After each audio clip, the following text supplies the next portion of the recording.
Pengertian isti'aroh. Isti'aroh secara bahasa bermakna meminjam, sedangkan secara istilah, isti'aroh adalah penggunaan kata-kata bukan dalam pengertian sebenarnya, melainkan dalam arti kiasan. Isti'aroh terbentuk dari tasbih.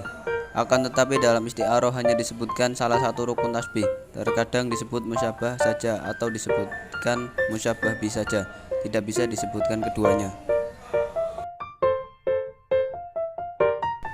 Dalam isti'aroh tidak terdapat ada tasbih dan wajhu syibah, dan harus ada korinah yang menghalangi diberikannya makna asli.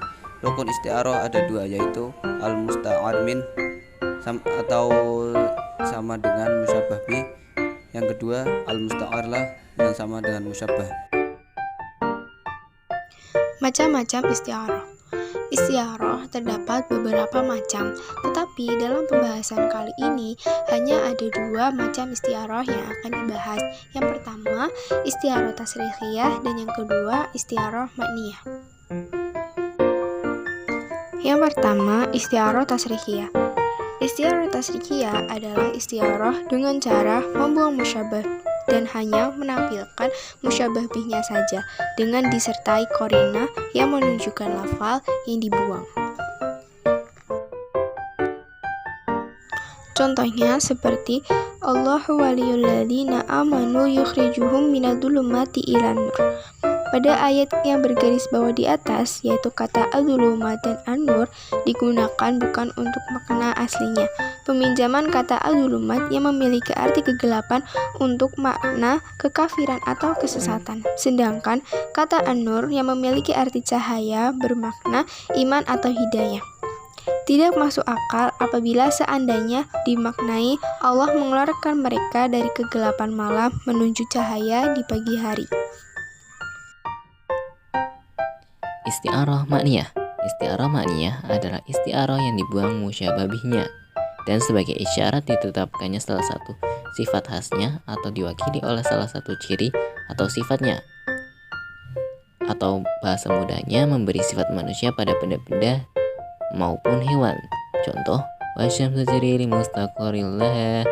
Pada potongan ayat tersebut, asyams yang artinya adalah matahari diberikan sifat seperti manusia, yaitu at-tajri yang artinya adalah berjalan.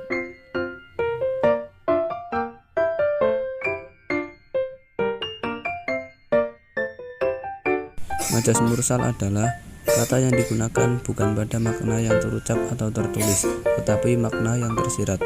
Antara dua makna pada majaz mursal tidak ada hubungan bersamaan, musyabahah, seperti isti'aroh, tetapi hubungan kata dan maknanya dapat berupa A. Hubungan sebab akibat, B. Hubungan sebagian keseluruhan, C. Hubungan tempat isi, D. Hubungan masa lalu, masa yang akan datang, E. Hubungan keadaan. Contoh, Allah berfirman dalam Quran surah Al-Muzammil ayat 2, Qumil laila illa qalila. Maknanya adalah berdirilah. Yang dimaksud adalah bukan hanya berdiri saja, tetapi prosesi sholat secara keseluruhan, hubungan sebagian untuk keseluruhan. 2. Majaz murakkab. Majaz murakkab adalah susunan kalimat yang digunakan di luar makna aslinya karena terdapat alaqah ghair musyabbahah atau hubungan selain keserupaan. Majaz murakkab ada di dua tempat. Yang pertama, pada kalam khobar. Pada kalam khobar mempunyai tujuan, yaitu memperlihatkan keluh kesah dan penyesalan, memperlihatkan kelemahan, memperlihatkan kebahagiaan, dan memanjatkan doa. Contohnya, tamamallahu maqasidana. Contoh tersebut menggunakan pola kalam khobar, tetapi maksud kalimat di atas bukan menyampaikan berita, melainkan untuk memanjatkan doa. Yang kedua, pada kalam insya, yang tujuannya keluar dari tujuan asal kalam insya.